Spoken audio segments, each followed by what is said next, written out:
Greetings, welcome back. If you're interested in drones, you like toys, or just want to check out what Budget Nerd is doing these days, welcome.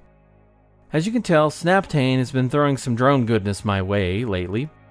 If you want to check out some of the other reviews, check out the description. This video is a review of the brand new Snaptain SP310. It's another mini drone from Snaptain, and yes, they sent it over to me to pick apart. Figuratively, of course. But first, we need an intro.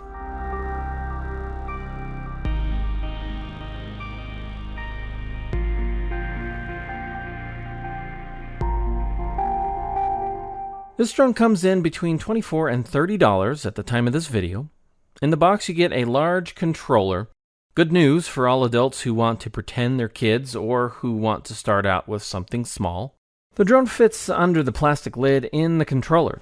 It's a neat idea, makes it very portable. However, if you put on the landing feet and or the blade guards, then it's not going in that slot in the controller anymore. Speaking of what comes with it, here's a shot of everything in the box. You get some blade guards, landing feet, screwdriver, extra blades, USB charger for the 2 batteries, and of course, 2 batteries. The other batteries in the drone. The controller has a hard plastic feel to it. Doesn't feel bad at all, and feels like it would be hard to break. The buttons feel alright, and the joysticks feel great. The best joysticks on a Snaptain controller yet, actually. The takeoff and land buttons are separate this time, and this is the headless mode. And this is the return to home button. On the top left is the speed or rate button, and on the right is the 3D flip button. The joysticks themselves do not click on this controller. The controller takes 2 AA batteries, and there are a few slots on the back to store some stuff, which is also welcome. The drone itself is pretty small, but larger than their H823 drone. The light swivels up and down, but I don't expect it to stay where you put it, nor do I expect it to make any difference. The blade guards are sort of tricky to get in, but once in, they stay. The landing feet, on the other hand, they tend to fall out easy when you crash. I may just glue them in.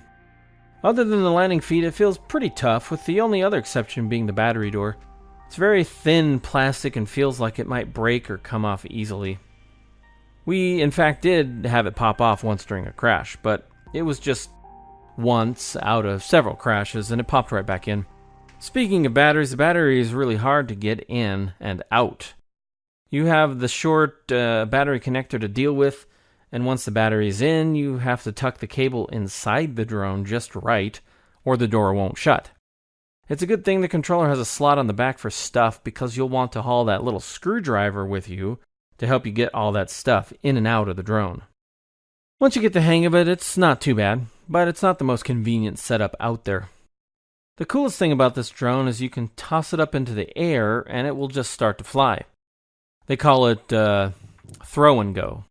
It worked pretty well and was a lot of fun. You want to make sure you paired it to the controller and calibrated the drone first, of course. We did find that sometimes when you crash it, it bounces off the ground. It thinks it's been thrown into the air again and will start to fly again. Sometimes this is great because you're right back in the game. And other times, it just means you're going to crash again into the thing that made you crash in the first place. To get going, turn on the drone, then the controller. To pair it, push forward on the left stick and then down. The manual then says to calibrate it by pressing down and right on both sticks, but I never saw this actually do anything. On takeoff, the drone is pretty punchy. It will dart up quickly. It's also pretty fast. It seems like it might be almost as fast as my Blade Nano CPS. And it's faster than the H823H that I reviewed a bit ago. This means it can actually handle a light breeze. We took it out and flew it with the SP600 I reviewed as well, and it's just as capable as that. It's pretty stable, but will often need a little trimming to keep it from drifting. The 3D flip mode works well and is also very fun. Click the 3D flip button and then a direction you want to flip with the right joystick and it will flip. This was a feature my kids and I liked in their other mini drone, and it's just as good here. My son took this one for a spin as well, and if you're at all familiar with a 4-axis flyer, it's pretty easy to fly.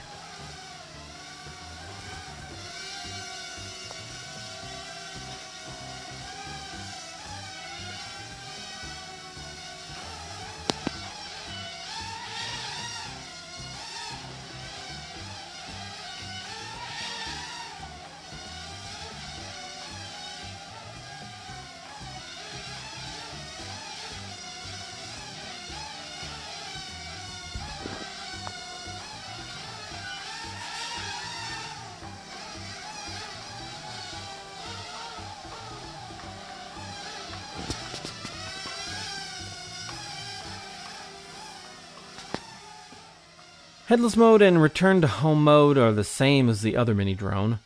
When all the cards are set up just right, they work, but if not, they can be confusing. I just never really use them, but I'm glad to report the constant beeping in headless mode is gone. The battery charger has 2 connectors on it to charge both batteries at the same time, but keep in mind, charge time will be longer if you charge both at the same time. Charging a single battery took about 31 minutes, and charging both took around 45 minutes. That might change depending on what you're connecting the charger to. I was just using a standard USB plug on a computer. As for flight time, we got around the advertised times. One thing about this drone that isn't on my positive list is it's not super durable. There were times when we crashed it, blades would pop off, the battery door would come off, multiple times.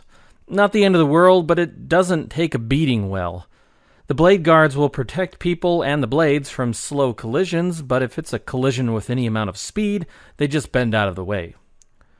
If you're confident or experienced a bit, then it's fine, but if you're new or want to practice with something that's a bit more forgiving, then get their H823H mini drone instead. There is no mention of the throw and go mode in the manual. You'd think there would be, but nope. We discovered on our own that the drone won't do throw and go mode if the battery is low. We also had to discover that this drone doesn't have a beep when its battery is low. The light on the drone will slowly blink, and that's it. So until you figure that out, you'll be throwing your drone into the air and watching it hit the ground, and wondering what's going on. As long as the battery has enough juice, it works fine, and that's the same with the 3D flip mode. It won't do the 3D flips if the battery's low enough. No mention of this in the manual, by the way. The other issues are the ones I've touched on briefly: the landing legs that won't stay in, the flimsy battery door, and the battery that's tough to get in and out. Other than that, this is a really fun drone. If you're confident or experienced a bit, then it's fine, but if you're new or want to practice with something that's a bit more forgiving, then get their H823H mini drone instead. If you're interested in grabbing one, check out the description. Thanks for watching.